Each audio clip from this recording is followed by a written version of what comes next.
మనం యోసేపు జీవితాన్ని గురించి వచనం వెంబడి వచనం మనం ధ్యానిస్తూ, యోసేపు హెబ్రోనులో నుండి షెకెము అనే పట్టణానికి వచ్చాడని, షెకెము అనగా భుజములు అని, దేవుడు మన భారాలు మోసేవాడు అని లాస్ట్ సెషన్లో మనం విన్నాం.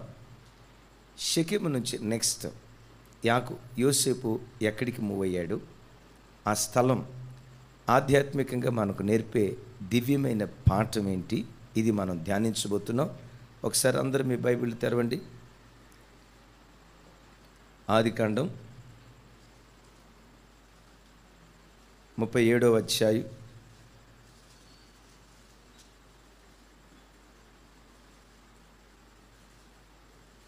15వ వచనం నుంచి 17వ వచనం వరకు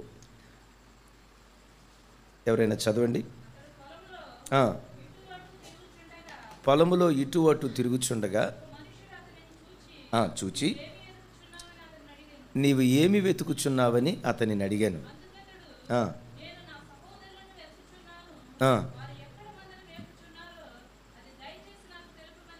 అడిగాను.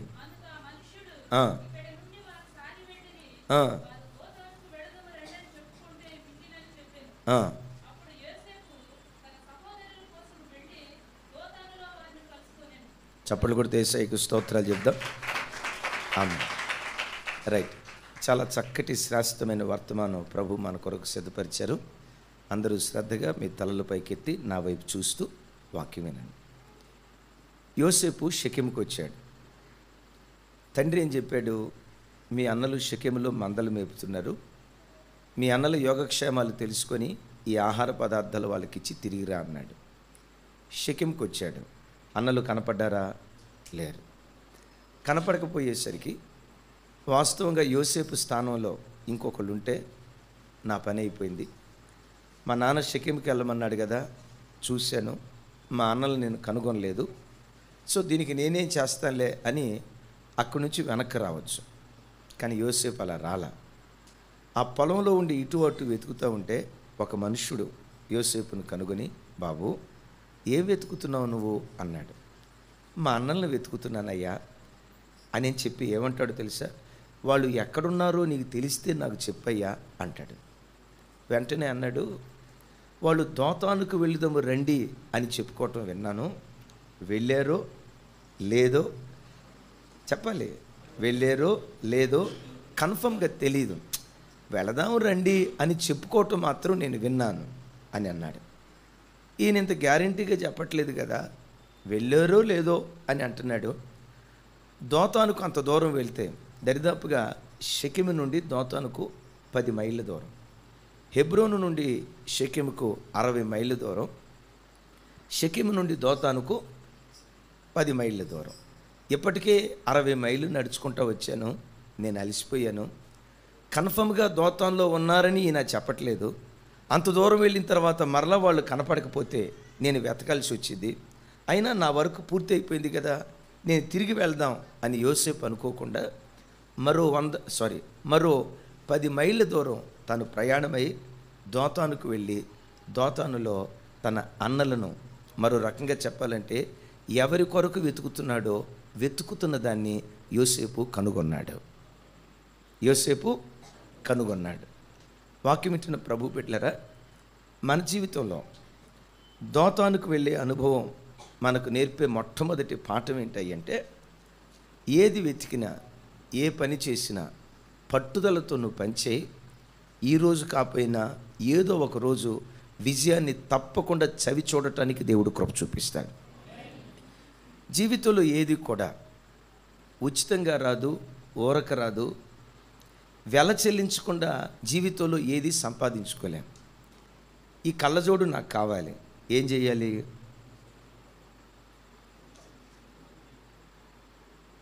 కళ్ళజోడు కావాలంటే రాదు, దీనికి నేను వెల చెల్లించాలి. 200, 300, 2000, 3000 వెల చెల్లించాలి. వెల చెల్లించకుండా, వ్యయం చెల్లించకుండా లోకంలో ఏది పొందుకోలేరు. వాక్యం వింటున్న బిడ్డలారా, భక్తి జీవితంలో కానీ, నీ ప్రార్థనకు జవాబు కానీ, భూలోకపరమైన ఆశీర్వాదం కానీ, జీవితంలో ఏది పొందుకోవాలన్నా పట్టుదలతో పోరాడు. ఏదో ఒక రోజు నువ్వు వెతుకుతున్న దాన్ని కనుగొనేటట్లుగా దేవుడు కార్యం చేస్తాడు. మరోసారి చెప్దాం, ఆమేన్. ఒకటి గమనించండి, ఈ విజయాన్ని సాధించే బాటలో ఏదైనా వెతకడానికి మనం వెళ్ళేటప్పుడు విజయం ఎప్పుడు పూల బాటలాగా, ఒక కానుకలాగా మన చేతులకు అది అప్పగించబడదు. కొన్నిసార్లు ఓడిపోతాం. షెకెముకు వచ్చాడు. షెకెముకు వచ్చిన వెంటనే కనుగొనగలిగాడా అంటే ఫెయిల్యూర్, ఓడిపోయాడు. కనుక్కొనలేకపోయినందువల్ల, ఓడిపోయినందువల్ల ఇక ఇంతేలే నా జీవితం అని యోసేపు కొసాలను కూలబడలేదు. ఏం చేశాడంటే వాళ్ళను కనుగొనే వరకు నేను వెతుకుతానని చెప్పి అక్కడి నుంచి తన ప్రయాణాన్ని కొనసాగించాడు. నా ప్రభు బిడ్డలారా, జీవితంలో ఎప్పుడైనా ఏదైనా ఒక విషయం కొరకు నువ్వు ప్రార్థన చేస్తే ఆ ప్రార్థనకు జవాబు రాకపోతే, ఇంత ప్రార్థన చేశాను జవాబు రాలేదు కదా, ఇంకా ప్రార్థన చేస్తే దేవుడు జవాబు ఇస్తాడా అని నిన్ను నువ్వు కృంగదీసుకోకు. నీ మనసు ఎట్లుండాలో తెలుసా? ఈరోజు నాకు జవాబు రాకపోయినా రేపు ప్రార్థన చేస్తా, తప్పకుండా రేపు దేవుడు జవాబు ఇస్తాడు. రేపు ప్రార్థన చేశా, జవాబు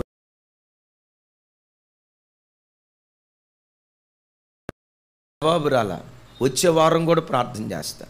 వచ్చే వారం ప్రార్థన చేశా, జవాబు రాలా. వచ్చే నెల ప్రార్థన చేస్తా, వచ్చే నెల ప్రార్థన చేశా, జవాబు రాలా. ప్రార్థన చేస్తా. నీ మనసులో ఉండాల్సింది ఏంటో తెలుసా? విజయాన్ని సాధించే వరకు నా ప్రభు పాదాలు నేను విడిచిపెట్టను. Praise the Lord. విజయం సాధించే వరకు నా ప్రభు పాదాలు విడిచిపెట్టనని ఆ పట్టుదలతో, అందుకనే పౌలు గారు అంటాడు కదా, ప్రార్థన యందు పట్టుదల కలిగిన వారై మీరు ఉండండి అంటాడు.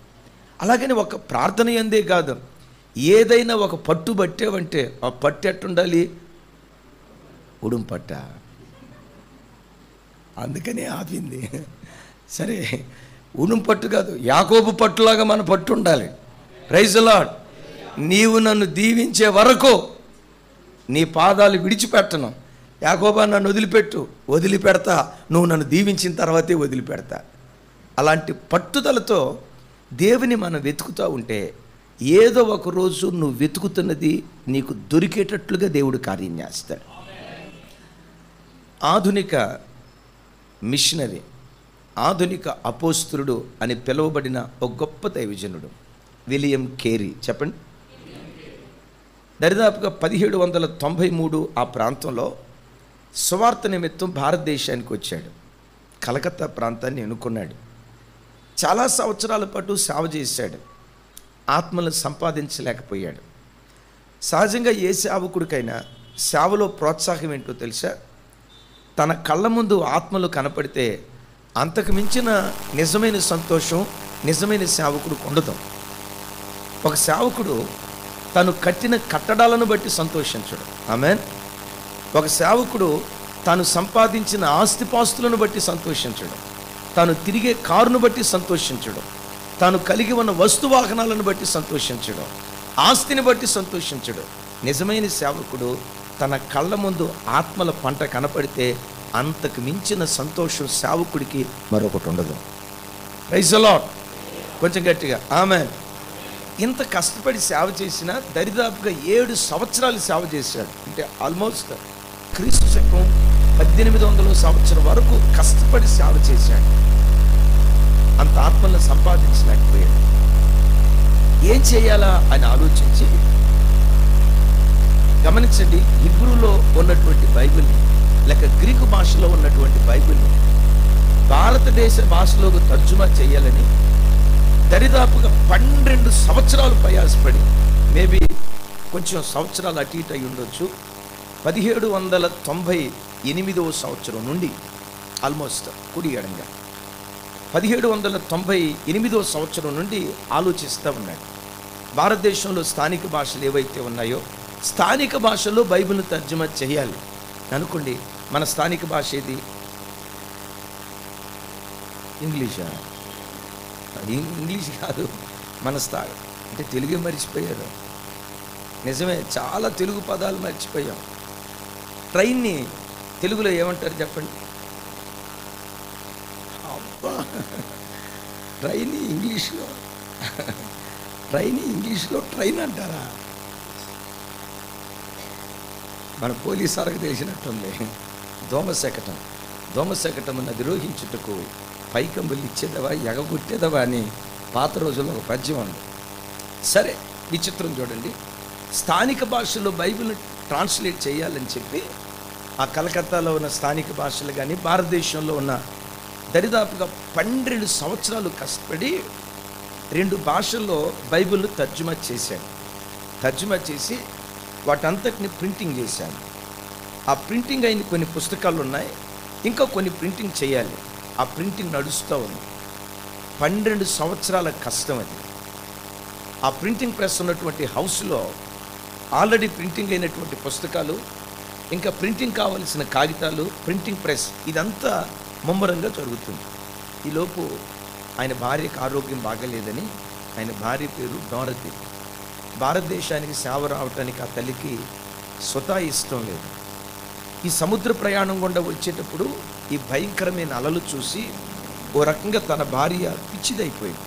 అంటే పిచ్చిదంటే మానసిక రోగి, డిప్రెషన్ అంటారు కదా, డిప్రెషన్ మనిషి అయిపోయింది. అంటే ఇంత ప్రతికూల పరిస్థితులు తన బ్రతుకులో ఎదురైనా ఏదైతే సాధించాలని అనుకున్నాడో పట్టు వదలకుండా పోరాడుతున్నాడు. భార్య అనారోగ్యంతో ఉంది అన్న సంగతి తెలుసుకొని తన ప్రింటింగ్ ప్రెస్ దగ్గర నుంచి అనారోగ్యంతో ఉన్న భార్యను దర్శించడానికి వెళ్తూ ఉన్నాడు. భార్యకి అక్కడ ఆరోగ్యం బాగలేదు.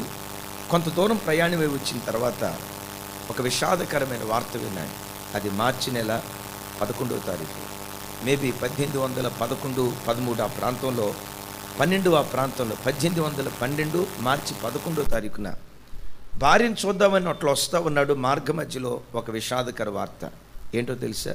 విలియం కేరీ 12 సంవత్సరాలు కష్టపడి ఏ బైబిల్ అయితే తెలుగులోను ఫలానా భాషలో నువ్వు తర్జుమా చేసావో, ప్రింటింగ్స్ చేస్తున్నావో, ఆ ప్రింటింగ్ ప్రెస్ అగ్నికి ఆహుతి అయిపోయి ప్రింటింగ్ ప్రెస్ అంతా కాలిపోయి బూడిదైపోయింది. 12 సంవత్సరాల కష్టం వ్యర్థమైపోతే గుండె పగిలిపోద్ది కదా. 12 సంవత్సరాలు ఒక వ్యక్తి అహోరాత్రులు దేని కొరకు ప్రయాసపడ్డాడో, 12 సంవత్సరాలు అహోరాత్రులు దేని కొరకు పోరాడాడో, ఆ పోరాటం రెప్పపాటు కాలంలో బూడిద పాలైపోయిందంటే ఏ వ్యక్తి అయినా స్వతహాగా ఎంత కృంగిపోతాడు కదా. ఇలా బూడిదైపోయింది అన్నప్పుడు మనిషి కృంగిపోయాడు. కానీ ఒకటి అనుకున్నాడు, దేవా, ఒకటి పోగొట్టుకుంటే దానికంటే శ్రేష్టమైన దాన్ని తప్పకుండా నువ్వు ఇస్తావు. కలిగిన నష్టాన్ని బట్టి నేను కృంగిపోను.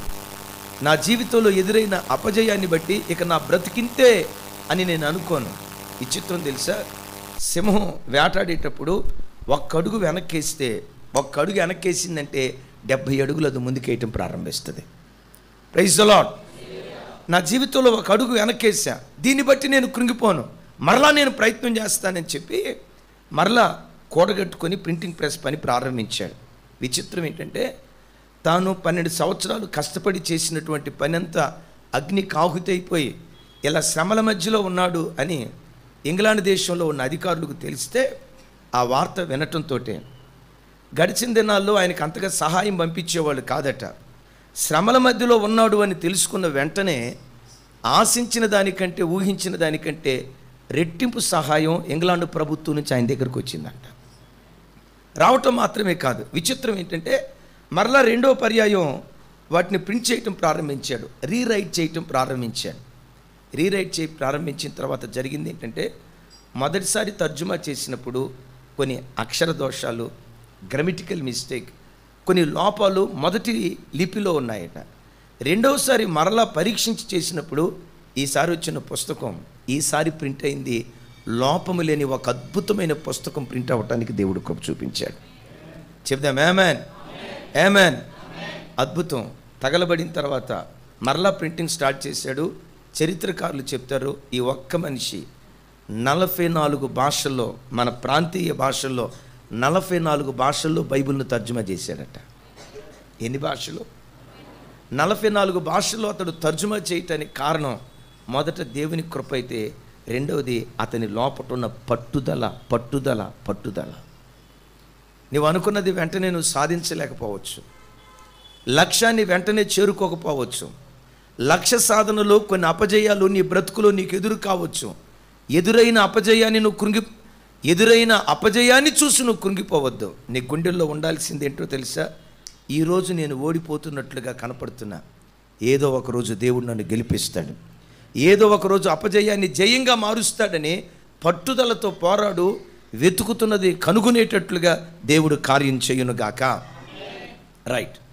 ఈ దోతాను మనకు నేర్పే మొట్టమొదటి పాఠం ఏంటి అంటే పట్టుదల మనకు నేర్పుతుంది. రెండవది అద్భుతమైన మాట. నా వైపు చూడండి. దోతాను అనే పదానికి 2 అర్థాలు ఉన్నాయి. మరలా చెప్తాను. దోతాను అనే పదానికి 2 అర్థాలు ఉన్నాయి. దోతాను చెప్పండి. ఏ తాను? ఇంకోసారి. మన హిందీ భాషలో దో అంటే ఎంత? దో అంటే 2.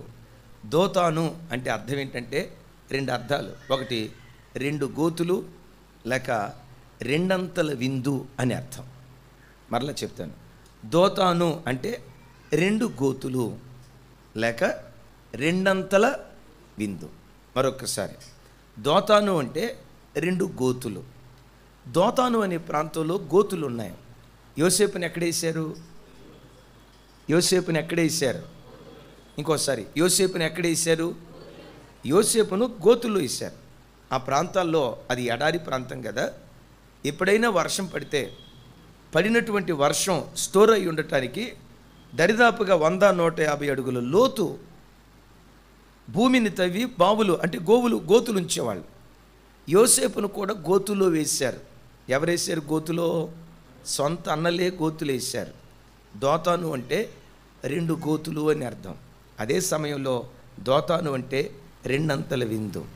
నా ప్రభు బిడ్డలారా, దోతాను మనకు నేర్పే పాఠం ఏంటంటే నీ బ్రతుకులో ఎవరైనా నీకు గోతులు తవ్వుతూ ఉంటే 2 అంతల విందు దేవుడు నీ బ్రతుకులో చేయబోతున్నాడు అని గ్రహించు. Praise the Lord. ఎవరైనా నీ జీవితంలో నీకు గోతులు తవ్వబోతున్నారంటే, ఉద్యోగంలో కొంతమంది నీ గోతులు తవ్వుతారు. గమనించండి. బంధువుల మధ్యలో కొంతమంది నీ గోతులు తవ్వుతారు. ఎవడైనా నీకు గోతులు తవ్వుతున్నాడంటే నమ్ము, దేవుడు నిన్ను గద్దెనెక్కించబోతున్నాడు అన్న సంగతి ఎరుగు. Praise the Lord. యోసేపు గోతులు తవ్వుతున్న సంగతి వీళ్ళకి తెలియలా, యోసేపుకు తెలియలా. యోసేపును గోతులు వేస్తూ ఉంటే బైబిల్ ఏమని రాసిందో తెలుసా? తన అన్నలను బ్రతిమలాడుకున్నాడట. ఏమని? అన్నలారా, 100 అడుగుల లోతు అన్నలారా, ఈ గోతులో నన్ను వేస్తే నా బ్రతికేమైపోద్ది అన్నలారా, నన్ను గోతులో వేయొద్దు, నన్ను గోతులో వేయొద్దు అని గోతులో వేస్తూ ఉంటే వాళ్ళను బ్రతిమలాడుకున్నాడట. కారణం ఏంటో చెప్పంటారా? పాపం యోసేపుకు తెలియదు. వాళ్ళు తవ్విన గోతి యోసేపును గద్దెనెక్కించబోతుందన్న సంగతి యోసేపుకు తెలియదు. Praise the Lord. నేను ఇక్కడంట, యోసేపును గోతిలో వేయకపోతే అసలు ఐగుప్తు దేశానికి వెళ్ళేవాడా? యోసేపు మీద అన్నలు కుట్ర పన్నకపోతే అసలు తమ్ముడిని అమ్మాలన్న ఆలోచన వాళ్ళకు వచ్చేదా? నా ప్రభు బిడ్డలారా, అన్నలు యోసేపుకు గోతులు తవ్వారు. నేను ఇక్కడ ఒక మాట మీకు చెప్తాను. మన జీవితంలో మనకెవరైనా గోతులు తవ్వితే, గోతులు తవ్వేవాడి కళ్ళ ఎదుటే దేవుడు మనను గద్దెకెక్కిస్తాడు. అయితే ఒక మాట, మనం ఎవరికి గోతులు తవ్వకూడదు. పెద్దగా చెప్పండి. మనం ఎవరికి గోతులు తవ్వకూడదు. ఎందుకంటే అది లోకపు సామెత కాదు, బైబిల్లో రాయబడినటువంటి సామెత. ఎవడు తవ్వుకున్న గోతిలో మరోసారి వాడే పోతాడా? ఏడకపోతాడు తమ్ముడా? ఎవడు వాడే పడతాడు అని రాసింది కదా. ఇది లోకపు సామెత అనుకునేరు గాక, ఇది బైబిల్లో రాయబడిన మాట. చూడండి, సామెతల గ్రంథం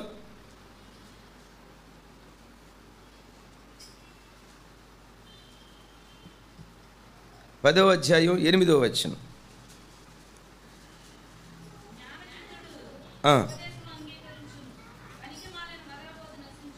అమ్మా,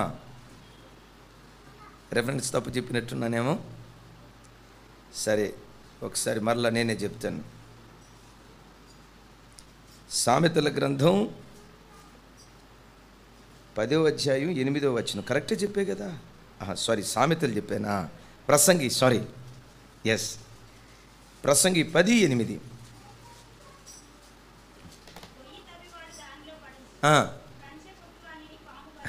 చాలు, నాతో కలిసి చెప్పండి. గొయ్యి తవ్వువాడు, సౌండ్ పెంచండి అమ్మా, గొయ్యి తవ్వువాడు దానిలో పడును, కంచె కొట్టువాడిని నాగరాజు కాటేయును. విన్నారు ఈ మాట?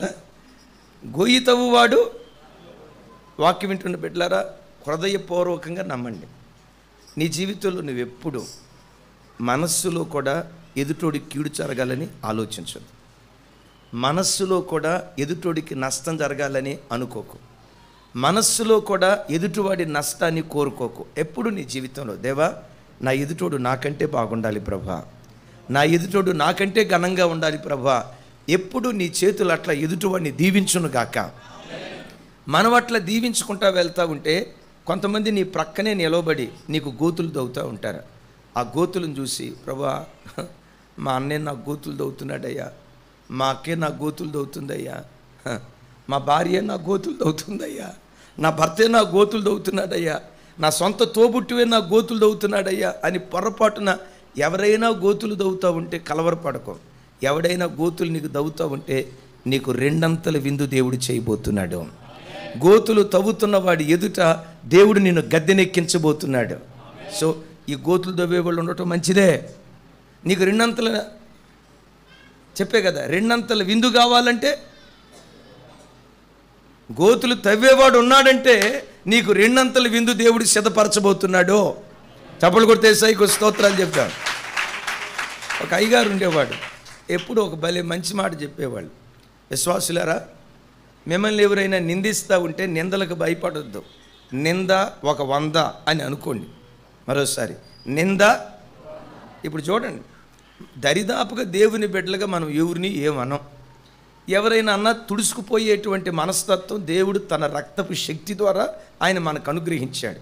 మిమ్మల్ని చూసి అంటాడు, కొంతమంది పనికి మళ్ళీ వదరబోతులు, చూడు చూడు దాని మొఖాన బొట్టు లేదు, మొండమోపుతున్నట్టుంది, దానికి చేతులు గాజులు లేవు అన్నాడా? ఈ నిందలన్నీ అంటా ఉంటే ప్రభా వాడు నుదుట బొట్టు లేదు అన్నాడు కాబట్టి ఈ నింద పడే కంటే నుదుట బొట్టు పెట్టుకుంటే పోయిద్ది కదా అని ఆడెవడో అన్న మాట కోసం నువ్వు అట్లా చేయొద్దు.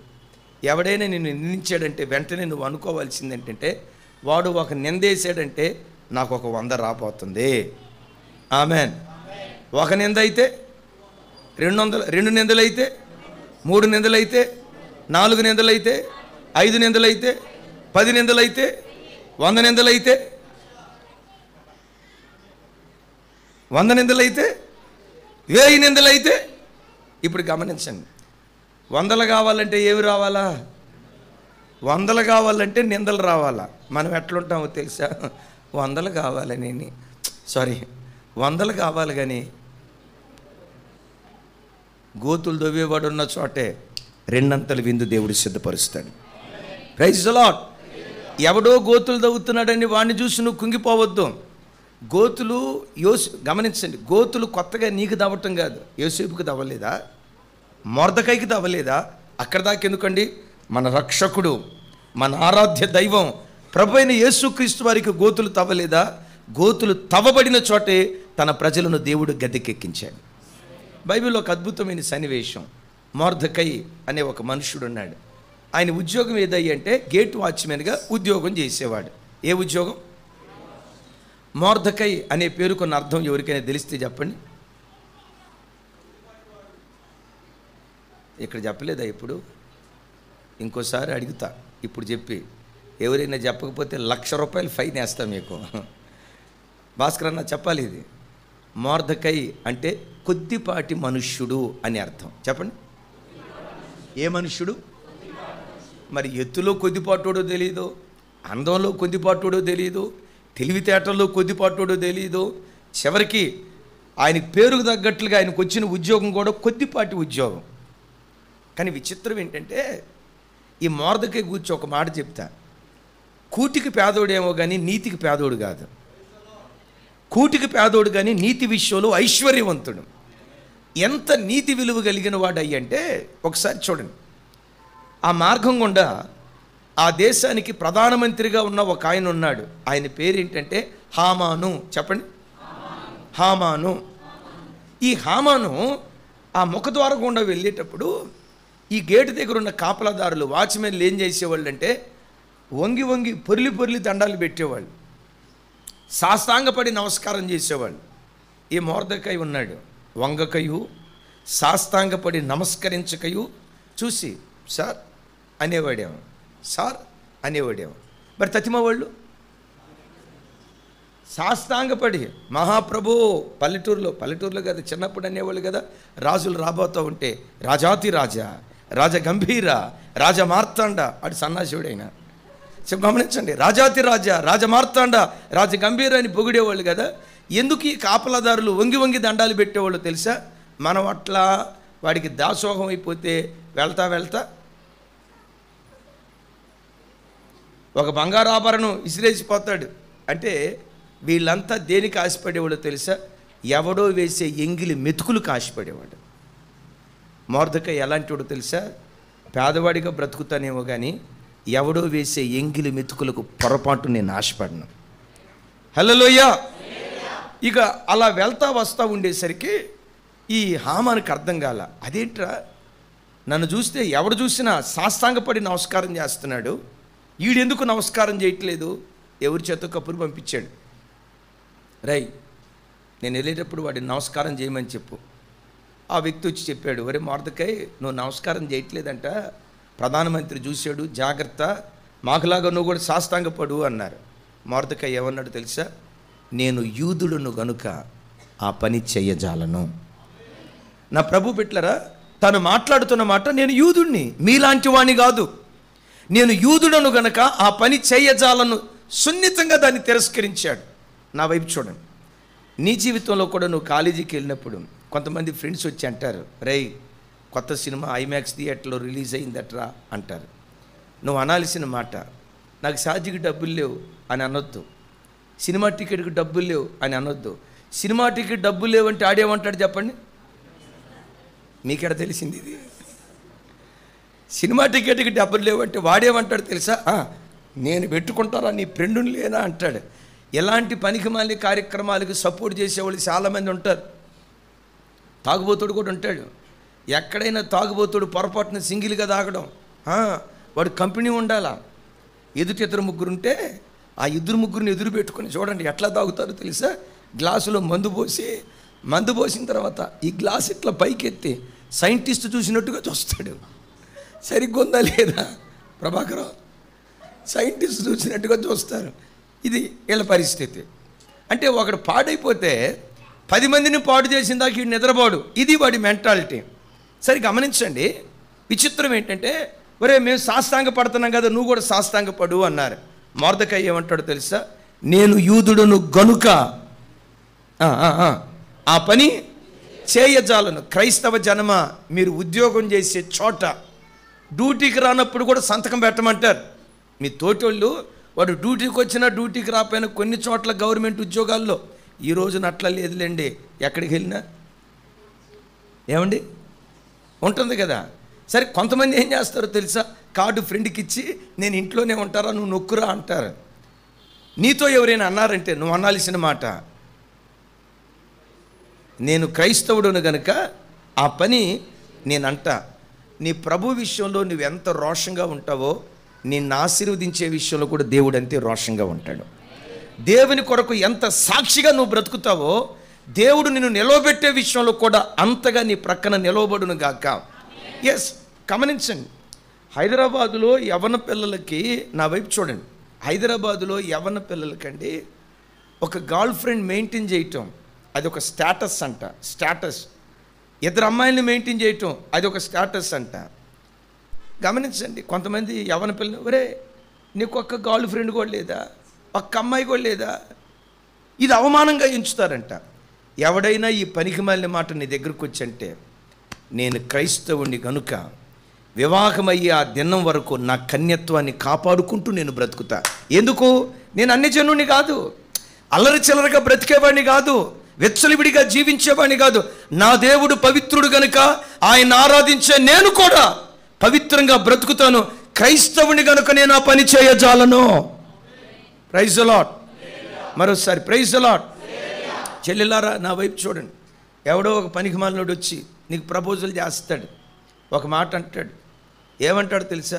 కళ్ళు మూసినా నువ్వే, కళ్ళు తెరిసినా నువ్వే, నీకు నా ప్రాణం ఇస్తానంటాడు.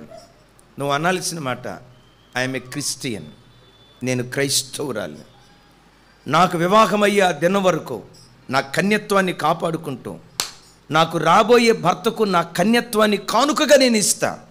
అందరిలాగా విచ్చలవిడిగా బ్రతికే స్త్రీని కాదు నేను ఎవరినై అంటే క్రైస్తవురాలిని గనుక ఆ పని నేను చేయజాలనని దేవుని విషయంలో నువ్వు ఎంత రోషంగా ఉంటావో నిన్ను నిలవబెట్టే విషయంలో కూడా దేవుడు అంతే రోషంగా ఉంటాడు.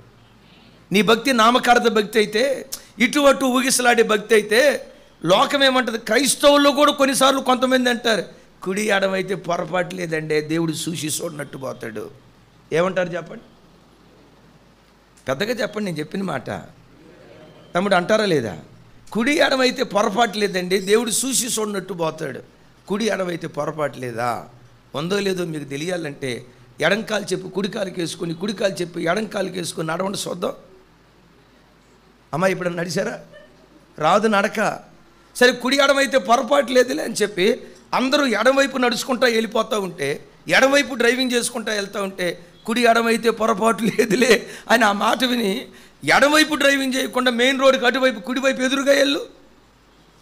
లారీ యాక్సిడెంట్ అయితే తమ్ముడా ఇన్సూరెన్స్ కూడా రాదురా నాయన. కుడి ఎడమైతే పొరపాటు లేదుగా. నో, కుడి కుడే, కుడి కుడే. నా ప్రభు బిడ్డలారా అంత రోషంతో బ్రతికాడు. ఇప్పుడు మొర్దెకై అంత రోషంతో బ్రతికితే హామాన్ ఏం చేశాడో తెలుసా? ఆహా, వీడికి ఎంత పొగరు కాదు, ఉన్నతమైన ఆత్మీయ స్థితి. అది గర్వం కాదు, ప్రభు కొరకు అలా బ్రతకటానికి తాను సమర్పించుకున్నాడు. యేసయ్యకి మహిమ కలుగును గాక. వీడు పొగరుని ఎట్లాగైనా అణచాలని చెప్పి ఏమీ ఎరగని అమాయకుడిని బట్టి, నేను ప్రధానమంత్రిని అనుకొని నేను ఆడిందే ఆట చెప్పాలి, నేను ఆడిందే ఆట, పాడిందే పాట, నేను ఏమైనా చేయగలనని చెప్పి వాళ్ళ భార్యకి చెప్పి 50 మూరల ఉరి స్తంభాన్ని తయారు చేశాడట. ఎవరిని ఎక్కిద్దామని? ఎవరికి గొయ్యి తవ్వాడు?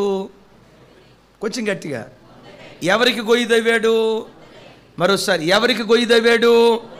ఇంకోసారి, ఎవరికి గొయ్యి తవ్వాడు? ఏం తయారు చేయించాడు? దాని ఎత్తి ఎంత? 50 మూరల ఎత్తు కలిగిన ఓ పెద్ద ఉరి స్తంభాన్ని తయారు చేయించాడు. మనసులో ఏమనుకున్నాడు తెలుసా? వాడు వంగలేదు కదా, ఇక ఉరి ఎక్కించిన తర్వాత ఆటోమేటిక్గా వాడు చాలా అది చూసి ప్రైజులాడనాలా అది చూసి ఎస్, హామాన్ అనేవాడు విజయాన్ని సాధించాడు, మొర్దెకై అనేవాడు ఓడిపోయాడు.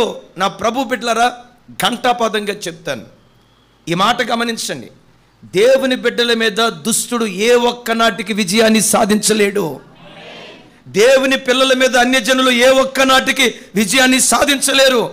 దుస్తులు విజయాన్ని పొందినట్లుగానే ఉంటారు. యోబు గ్రంథంలో రాస్తుంటుంది, దుస్తులకు విజయము కొంతకాలమే ఉండును. ఏమని రాస్తుంది? అంటే దుస్తులకు కూడా ఏముంటుంది? దుస్తులకు విజయం ఉంటుంది. అది ఎంతకాలం అంటే కొంతకాలమే. దేవుని బిడ్డలారా కొన్ని సందర్భాల్లో దుస్తులు నీ మీద చెలరోగుతున్నట్లుగా అనిపిస్తుంది, దుస్తుడు నీ మీద విజయాన్ని పొందినట్లుగా అనిపిస్తుంది. నా ప్రభు అంటాడు, దుస్తుడు గెలిచినట్లుగానే ఉంటాడు కానీ వాని విజయం కొంతకాలమే.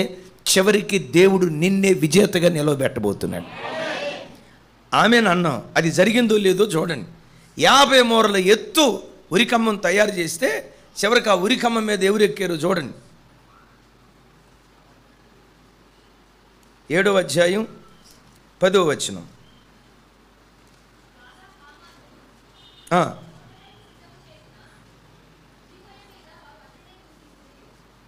మరొకసారి 7:14 చదువమ్మా.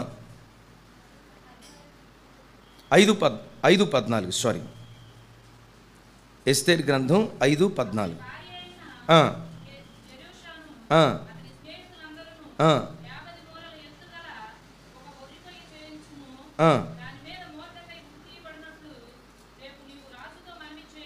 చాలు. 7వ అధ్యాయం చూడండి. 7వ అధ్యాయం 10వ వచనం. కాగా హామాను మొర్దెకైకి సిద్ధము చేసిన ఉరికొయ్య మీద వారు అతనినే, చూడండి ఆ మాట, అతనినే మరొకసారి చదువుతాను, నేను చదువుతాను, అందరు నాతో కలిసి చెప్పండి.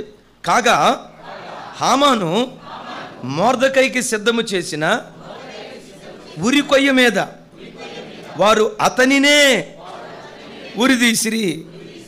ఆ ఉరి కొయ్య ఎవరి కొరకు సిద్ధపరచబడింది? ఎవరు ఉరిదీయబడాలి? ఉరి కొయ్యని సిద్ధపరిచింది ఎవరు? ఎవరి కొరకు? మరి ఎవరు ఉరిదీయబడ్డారు? ఎవడు గొయ్యి తవ్వుతాడో. దేవుని మాట భూమి ఆకాశాలు గతించిన ఎన్నటికీ గతించదు. ప్రైజ్ ది లార్డ్, హల్లెలూయా. హామానును ఉరిదిద్దామని ఉరికొయ్యి తయారు చేసి ఎవరి కొరకు ఉరికొయ్యి తయారు చేశాడో అతడు ఉరికమ్మం ఎక్కలేదు, కానీ కీడు చేయాలనుకున్నవాడే కీడులో పడ్డాడు. Praise the Lord. మరలా మీకు చెప్తాను, నీకెవరైనా గోతులు దవ్వుతూ ఉంటే యేసు నామం పేరిట రెండంతల విందు దేవుడు నీ కొరకు సిద్ధపరచబోతున్నాడు. సో ఎవరైనా గోతులు దవ్వుతూ ఉంటే గోతులు దవ్వటం చూసి ఏమందాం? ప్రభా వాడు గోతులు దవ్వుతున్నాడు నాయన, నువ్వు అన్నట్లు వదిలిపెట్టొద్దు ప్రభా, ఒక చూపు చూసుకో నాయన, ఎట్లాంటివి అనొద్దు. ఎవడైనా గోతులు దవ్వుతూ ఉంటే దేవుడు నాకు రెండంతల విందు సిద్ధపరిచాడు, రెండంతల మేలు దేవుడు చేయబోతున్నాడు. ఆ విశ్వాసంతో ప్రభుని స్తుతించుదాం గాక. ఏమండి, అసలు మొర్దెకైకి యోసేపుకి కాదండి, ఈ ప్రపంచంలో అందరికంటే భయంకరమైన గోతిని ఎవరికి తవ్వారో తెలుసా? మన రక్షకుడు యేసుక్రీస్తు ప్రభు వారికి తవ్వారు. గమనించండి, సజీవంగా బ్రతుకున్నప్పుడు యోసేపును గోతిలోకి దించారు. మన రక్షకుడైన యేసుక్రీస్తు ప్రభు వారిని సజీవంగా ఉంచి కాదు, శిలువ మ్రాను మీద చంపి చనిపోయినటువంటి శవాన్ని సమాధిలో పెట్టారు. ఎందుకు సమాధిలో పెట్టారంటే ఒక్క మాట చూడండి, యేసయ్యను సమాధిలో పెట్టడానికి కలిగిన కారణమే కానీ, యేసయ్యను చంపటం వెనుకున్న ఉద్దేశమే కానీ ఆయన దేవదూషణ చేశాడని కాదు, తప్పు చేశాడని కాదు. బైబిల్లో రాయబడిన మాట ఏంటో తెలుసా? అసూయ చేత ఆయనను చంపిరి అని రాస్తుంది. నాతో కలిసి చెప్పండి మరోసారి. యేసయ్యను ఎందుకు చంపారు? ఏంటి అసూయ? యేసయ్య ఎక్కడ ప్రార్థన పెట్టినా ప్రవాహములాగా ప్రజలు పరిగెత్తుకుంటూ వస్తూ ఉన్నారు. అరణ్యంలో ప్రార్థన పెట్టినా ఆ రోజుల్లో వాల్ పోస్టర్స్ లేని కాలంలో, వాట్సాప్ స్టేటస్ లేని కాలంలో, సోషల్ మీడియా లేని కాలంలో యేసయ్య ప్రార్థనా కూటం పెడితే ఉపవాస ప్రార్థనకే పురుషులే 5,000 మంది వచ్చారు. నేను ఎప్పుడు అడుగుతా కదా, ఏ ప్రార్థనకైనా పురుషులు ఎక్కువ వస్తారా, స్త్రీలు ఎక్కువ వస్తారా? ఏమండి, పురుషులు 5,000 మంది అనుకోండి, స్త్రీలు ఎంతమంది వచ్చి వస్తారు? రైట్, 10,000 మంది. గమనించండి, స్త్రీలు పురుషులు వస్తే పిల్లలు, చరిత్రకారులు చెప్తారు ఆ రోజు ప్రార్థనకి 25,000 మంది వచ్చారట. యేసయ్య వాల్ పోస్టర్ వేసాడా? బాకా ఊదేడా? ఏమని? నేను పలానా చోట గలిలయ సముద్ర తీరం దగ్గర ప్రార్థనా కూటం పెడుతున్నాను, హో మీరందరూ మీ పిల్లలతో కలిసి ఈ ప్రార్థనా కూటానికి రండహో అని ప్రభ్యమైన సాటింపు వేశాడా? సాటింపు లేకుండానే 25,000 మంది వచ్చారు. బాధాకరమైన సంగతి ఏంటంటే, ఈ ప్రధాన యాజకులు, శాస్త్రులు వీళ్ళందరూ కలిసి సాటింపేసిన ఒక్కడు కూడా రాట్లా. మేము సాటింపేస్తే జనాలు రాట్లా, ఈయన సాటింపేయకపోయినా ఎంతమంది జనాలు వెళ్తున్నారు. బైబిల్లో ఒక చోట ఏమని రాస్తుందంటే, లోకమే ఈయన వెంట వెళ్ళుచున్నది. ఒకళ్ళు కాదు, ఇద్దరు కాదు, ఇశ్రాయేలు దేశం అంతా ఈయన వెంట వెళ్తుంది. సో ఈయన వెంట జనాలు వెళ్లకుండా ఉండాలంటే అసలు ఈయనే చంపేస్తే పోలా. మాస్టర్ ప్లాన్ గొయ్యి సిద్ధపరిచారు. అదే శిలువ మ్రాను అనే గొయ్యి, సమాధి అనే గొయ్యిలో పెట్టారు. 3 రోజుల పాటు వీళ్ళు పండగ చేసుకున్నారు. మనం గొయ్యి దవ్వాం, మన ప్లాన్ కొంచెం అది అట్లా చెప్పాలి గట్టిగా, మన ప్లాన్ 100% సక్సెస్. కొన్నిసార్లు బిడ్డలారా, నీకు గొయ్యి దవ్విన వాడు సక్సెస్ అయినట్టుగానే కనపడతాడు. దుస్తులకు విజయం కొంతకాలమే ఉంటుంది. Praise the lord. వీళ్ళేమనుకున్నారు? 100% వీఆర్ సక్సెస్. 3 రోజుల పాటు సమాధిలో నుంచి ఏ శబ్దం రాలా. ఆదివారం తెల్లవారుతూ ఉంటుండగా సమాధిలో ఉన్న ప్రభు మరణాన్ని చూసి అన్నాడు, మరణమా నీ ముల్లెక్కడ, మరణమా నీ విజయం ఎక్కడని మరణపు ముళ్ళును విరిచి సమాధి గుండెను చీల్చి మృత్యుంజయుడే అని తిరిగి లేచాడు. మృత్యుంజయుడే తిరిగి లేచిన తర్వాత జరిగిన విచిత్రం ఏంటో తెలుసా? ఇశ్రాయేలీలను మాత్రమే కాదు, ప్రపంచంలో ఉన్న ప్రతి దేశ ప్రజను తన యొద్దకు ప్రభు ఆకర్షించుకున్నాడు. చప్పలు కొడుతూ ప్రభు వారికి స్తోత్రాలు చెప్తాం. మరోసారి హల్లెలూయా. యేసయ్యకు వారి గొయ్యి దవ్వక మునుపు ఏ దేశాన్ని ఆకర్షించుకున్నాడు? ఒక్క దేశాన్ని ఆకర్షించుకున్నాడు. వాళ్ళు గొయ్యి దవ్విన తర్వాత, యేసయ్య పునరుద్ధానుడై లేచిన తర్వాత ఒక్క దేశాన్ని కాదు, ప్రపంచ దేశాలను తన యొద్దకు ఆకర్షించుకున్నాడు. అంటే గొయ్యి దవ్వటాన్ని బట్టి పరలోకపు తండ్రికి యేసయ్య ఎన్నంతలు విందు సిద్ధపరిచాడు చెప్పండి. దోతానంటే 2 గోతులు 2 అంతల విందు. యేసయ్యకి మహిమ కలుగును గాక. ఒకసారి నా వైపు చూడండి. క్రైస్తవుడిగా నీవు ఎలాంటి వాడివో చెప్పాలంటే, నీ యేసయ్య ఎలాంటి వాడు, నీవు అలాంటి వాడివి. ఎవడైనా నీకు గోతులు తవ్వితే 2 అంతల విందు దేవుడు నీ కొరకు చేయబోతున్నాడు. Praise the Lord. పాత నిబంధనలో యేసయ్యను వాక్యం దేనితో పోల్చిందంటే, నీ వస్త్రములెల్లా లవంగి పట్టు వాసనే, అగరు వాసనే, గోపరస వాసనే ఒక మాట రాయబడింది. గమనించండి. గోపరస వాసనే, అగరు వాసనే, లవంగి పట్ట వాసనే. అగరు అనే చెట్టుకు ఒక అద్భుతమైన స్వభావం ఉంటుంది. అగరును చెక్కి దాని కొమ్మను కానీ దాని చెక్కను కానీ చెట్టులో నుంచి తొలిచి భూమిలో పాతి పెడితే, చెట్టులో నుంచి తొలిచేటప్పుడు దానికి కొంత సువాసన ఉంటుంది. అసలు అగరు అనేదే సువాసనకు మారుపేరు. దాన్ని చెక్కేటప్పుడు మంచి సువాసన వస్తుంది. చెక్కిన ఆ అగరు చెక్కను భూమిలో పాతి పెడితే నెల తర్వాత, 2 నెలల తర్వాత, 3 నెలల తర్వాత పాతి పెట్టబడిన ఆ చెక్కను బయటికి తీస్తే దాని సువాసన రెట్టింపు అవుతుందంట. సహజంగా ఏదైనా కర్రను భూమిలో పాతి పెడితే ఏ కర్ర అయినా ఏమైపోద్ది? ఏ కర్రనైనా భూమిలో పాతి పెడితే కర్ర ఏమైపోద్ది? ఏమైపోద్ది? మా చిన్నతనంలో ఆ అమాయకపు వయసులో ఒక మాట ఉండేది. తూనీగలను చంపి ఎవరైనా చేశారు అట్టటి మంచి పని? భూమిలో పెడితేనట అది పిన్నిస్ అయిపోద్దంట. పిల్లలు తూనీగలు పట్టుకొని సంప భూమిలో పాతి పెట్ట ఓపెన్ చేసి చూస్తే పాపం ఆ తూనీగ సచ్చి మట్టిలో మట్టి అయిపోయి ఉండేది. ఎప్పుడైనా పిన్నిస్ అయిందా? అట్లా అనుకునేవాళ్ళం. అగరుకున్న గొప్ప గుణం ఏంటో తెలుసా? దాన్ని భూమిలో పాతిపెట్టి నెల తర్వాత, 2 నెలల తర్వాత బయటికి తీస్తే దాని సువాసన పరిమళం రెట్టింపు అవుతుంది. ఏ చెక్కైనా భూమిలో పాతి పెడితే కుళ్ళిపోద్దేమో, కానీ అగరు కుళ్ళిపోదు. నా ప్రభు పెట్టారా? అలాగని అన్యులను కించపరచాలని కాదు, కానీ అన్యులంతా ఏ చెట్టో నాకు తెలియదు, కానీ యేసయ్యను ఆరాధించే నీవు మాత్రం అగరు చెక్క లాంటి వాడివి. అగరు చెక్క లాంటి వాడివి. కొందరు నేను భూమిలో పాతి పెట్టాలని ప్రయత్నం చేస్తారు. నీ ఇల్లు పైకి రాకూడదని, నీ పిల్లలు పైకి రాకూడదని, నీ సంఘం పైకి రాకూడదని, నీ సంసారం పైకి రాకూడదని కొంతమంది వ్యక్తులు, శక్తులు కలిసి నేను సమాధి చేయాలని వాళ్ళు ప్రయత్నం చేస్తారు. చేయనే ప్రభా, వాళ్ళు అట్లా చేస్తున్నప్పుడు నువ్వేం చేస్తున్నావయ్యా అనొద్దు. ఆయన చేసే కార్యం ఏంటో తెలుసా? సమాధిలో పెట్టకుండా దేవుడు అప్పుడు పెట్టిన తర్వాత నీ సువాసన రెట్టింపు అయ్యేటట్లుగా, 2 అంతలు విందు చేసేటట్లుగా దేవుడు కార్యం చేయును గాక. మరోసారి చెప్దాం ఆమేన్. మరోసారి హల్లెలూయా. ముగిస్తున్నాను ఇక్కడ. నీ జీవితంలో ఎవరైనా నీకు గోతులు దవ్వితే, గోతులు దవ్విన వాడి మీద మనసులో ఎంత కూడా కోపం పెట్టుకోకు. ఆ గోతులు దవ్వినోడే ఇంకా పైకి వచ్చేటట్లుగా చేతనైతే చెయ్యొత్తుని. వాడు గోతిలో పడ్డాడు, గొయ్యి తీసేవాడు గోతిలో పడ్డాడు. గోతిలో పడిన తర్వాత ఇప్పుడు నువ్వేం చేయాలి? ప్రభువా నువ్వు ఉన్నావు నాయన, వాడు అట్టా చేశాడు కాబట్టి గోతిలో పడ్డాడు ప్రభువా, ఇందుకై నీకు అనర్థం. నీకు చేతనైతే చెయ్యి చాపి ఆ గోతిలో నుంచి బయటకు తీయటానికి ప్రయత్నించే. అది దేవుడు గుర్తుకు తెచ్చుకొని నీకు ఇచ్చేదాన్ని ఇంకా 2 అంతలు చేయటం దేవుడు ప్రారంభిస్తాడు. దోతాను అంటంతో తప్పకుండా ఒక సన్నివేశం మనకు గుర్తుకు రావాలి. ఏమిటాయి అంటే, ఎలీషా ప్రవక్తను పట్టుకోవాలని చెప్పి, నా వైపు చూడండి, నేను ముగిస్తున్నాను ఇక్కడ.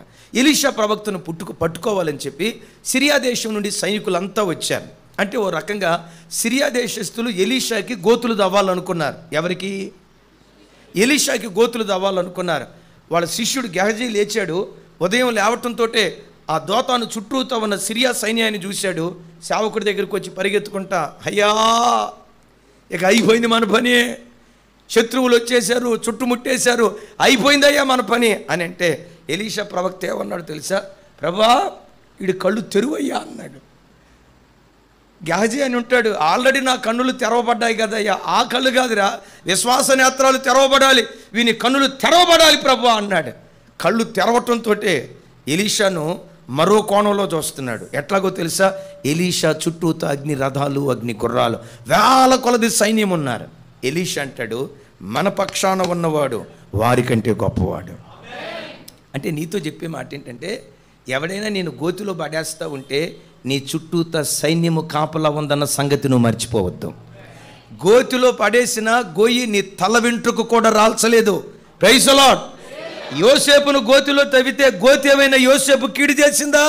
గోతిలో పడ్డా అంటే నీకు గొయ్యి తవ్వేవాళ్ళు నీ చుట్టూతా ఉంటే, గొయ్యి తవ్వేవాళ్ళు నీ చుట్టూతా ఉన్నారు అనేది ఎంత వాస్తవమో, కాపుదలనిచ్చే సైన్యం కూడా నీ చుట్టూతా ఉన్నది అనేది అంతకంటే వాస్తవం. Praise the Lord. సరే, ఇంతకు ఎక్కడున్నారా వాళ్ళు అన్నాడు. అయ్యా ఎక్కడున్నారేముంది, ఇదిగో ఇక్కడున్నారు అన్నాడు. మొత్తానికి ఎలీషా వాళ్ళ దగ్గరికి వెళ్ళి ఒక మాట అన్నాడు, దేవా వీళ్ళు కళ్ళు మూయబడును గాక అన్నాడు. గ్యాజీనేమన్నాడు? తెరవబడును గాక అన్నాడు. వాళ్ళనేమన్నాడు?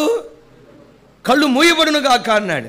ఎలీషా వెళ్ళాడో లేదో వాళ్ళందరి కళ్ళు మూతవేయబడిపోయినాయి. మూతవేయబడిన తర్వాత ఎలీషా అంటాడు, ఎంతకీ ఎవరిని వెతుకుతున్నారయ్యా మీరు? దోతానులో ఎలీషా అనే ఒక ప్రవక్త ఉన్నాడు. ఆ ఎలీషా ప్రవక్త మాకు దొరికితే మొక్కలు చేసి, మన భాషలో చెప్పాలంటే ఖైమా కొట్టి ఏదో చేద్దాం అనుకుంటున్నాం. ఎలీషా అనే ప్రవక్త ఎక్కడున్నాడు, మాకు అడ్రస్ చెప్పు చాలు అన్నారు. ఈ గుడ్డోళ్ళతో ఎలీషా అన్నాడు, వాళ్ళ అడ్రస్ చూపిస్తారా అన్నాడు. మొత్తానికి లక్షల మంది సైన్యాన్ని తన ఇంటికి తీసుకెళ్ళాడు. వీళ్ళ కళ్ళు తెరవబడును గాక అన్నాడు. కళ్ళు తెరుచుకున్నాయి. వాళ్ళు అడిగారు, ఎలీషా ప్రవక్త ఎక్కడున్నాడు? నేనే. గడగడ వణుకుతా, అయ్యో మీరేనా ఎలీషా ప్రవక్త? నేనే అన్నాడు. అంటంతో అక్కడ పక్కనే ఇజ్రాయేల్ రాజు ఉన్నాడు. ఎలీషా ప్రవక్త, శత్రువు మన చేతికి వచ్చాడు, ఈ కత్తి తీసుకొని ఒక్కొక్కడిని కాసా పొడిచేద్దాం, వీడు నీ గోతులు తవ్వాడు, ఈ గోతులు తవ్విన వాళ్ళకి మనం గోతులు తవ్వుదాం అని అంటే ఎలీషా ప్రవక్త ఏమన్నాడు తెలుసా? పొరపాటు నా పని చేయొద్దు. మరి ఏం చేద్దాం? మంచి కోడి దూడలను వధించి వీళ్ళకి కడుపు నిండా భోజనం పెట్టి క్రిస్మస్ పండగ చేసి పంపిద్దాం. కోడిలను వధించి కడుపు నిండా భోజనం పెట్టారట. యోసేపు కూడా ఏం చేశాడు? ఏ అన్నలు గోతులు తవ్వారో అదే అన్నలను గోషెన్లో ఉంచి కరువు కాలం అంతా వాళ్ళకి సమృద్ధినిచ్చి పోషిస్తూ వచ్చాడు. Praise the Lord. Praise the Lord. ముగిస్తున్నాను. ఈ మాట గుండెల్లో రాసుకొని, ఎవడైనా నీకు గోతులు తవ్వుతూ ఉంటే భయపడుకో, దేవుడు నిన్ను గద్దెనెక్కించబోతున్నాడు. ఎవడైనా నీకు గోతులు తవ్వబోతూ ఉంటే భయపడుకో, దేవుడు నిన్ను గద్దెనెక్కించబోతున్నాడు. గోతులు తవ్వటం యోసేపు ఒక్కడి జీవితంలోనే కాదు, ఎంతోమంది భక్తుల జీవితంలో జరిగింది. వాళ్ళందరి కళ్ళ ఎదుటే దేవుడు వాళ్ళను గద్దెకెక్కించాడు. అయితే ఆ స్థాయికి దేవుడు తీసుకెళ్ళేటట్లుగా పట్టుదల మన గుండెల్లో ఉండాలి. ఏముండాలి? పోరాడు, గెలిచే వరకు పోరాడు. ఎవ్వరి జీవితంలో కూడా మనం గోతులు తవ్వద్దు. నేను ఎప్పుడు చెప్తా కదా, జీవితంలో ఎదురైన ప్రతి వాడికి మనం మేలు చేద్దాం. మేలు చేయకపోయినా పర్వాలేదు, ఖాళీ పూర్తి చేయండి. అది ఎవ్వడికి మనం గోతులు తవ్వద్దు. ఎవడైనా నీకు గోతులు తవ్వాడా, రెండంతల విందు ప్రభు నీ కొరకు సిద్ధపరిచాడు. ఆ దోతన అనుభవం మన జీవితంలో దేవుడు కార్యం చేయునుగాక.